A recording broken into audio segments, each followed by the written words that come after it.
하나님께서는 우리에게 재정에 대해서 어떤 원칙을 주시며 믿는 사람으로 다르게 거룩하게 경건하게 살아가기를 원하시는데 어떻게 하면 우리가 그렇게 살아갈 수 있을까요?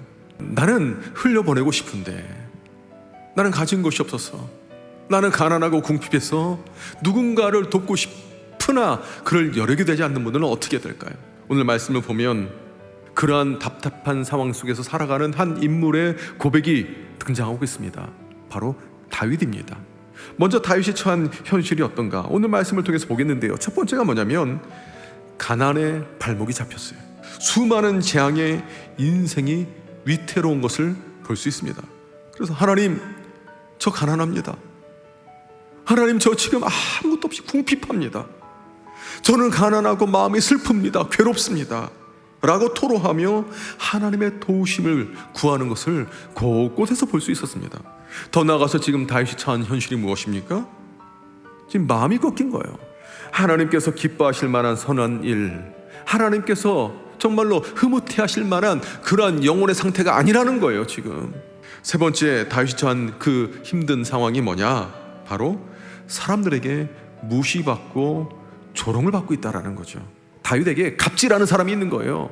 무시하고 하하하하 비웃고 그런 사람이 있다는 것입니다. 심지어 다윗의 인생을 무너뜨리기 위해서, 다윗의 목숨을 빼앗기 위해서 혈안이 된 사람도 있다라는 거예요. 여러분, 이럴 때 어떻게 될까요? 이 시대의 다윗처럼 힘든 사람들 있잖아요. 오늘 말씀을 보면 하나님께서 다윗을 통해 우리 가운데 주시는 교훈이 있습니다. 찬양의 이유를 하나님께 구하는 거예요. 이러면 우리가 인생 가운데 괴로움이 있으면 좀 하나님을 찬양해야 될 그 이유는 머릿속으로 알고 있어요. 근데 내 마음속에서 나오지 않을 때가 있지 않습니까? 마음이 동하지 않는 거예요. 그럴 때 다윗은 하나님께 구했습니다. 하나님, 내 삶이 너무 힘들어서 너무 괴롭습니다. 내 삶에 하나님께서 역사하셔서 찬양의 이유를 나에게 주십시오. 내가 하나님을 찬양할 근거를 주십시오.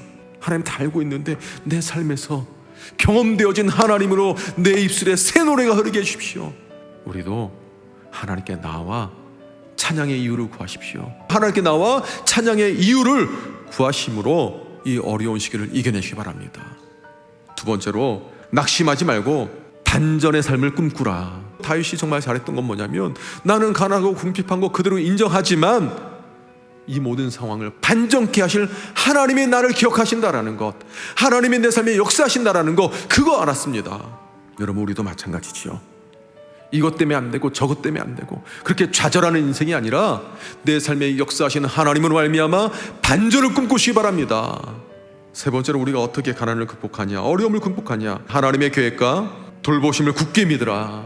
나를 향한 하나님의 계획, 하나님의 그 생각이 있다라는 것을 다윗은 알았습니다. 그렇게 내가 사람들에게 무시받고 잊혀지는 존재가 된다 할지라도 하나님은 나를 기억하십니다. 하나님은 나를 생각하십니다.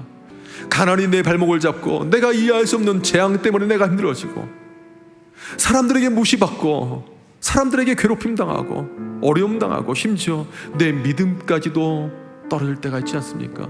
그럼에도 불구하고 하나님께서는 우리가 있는 그대로 주님께 나오길 원하십니다.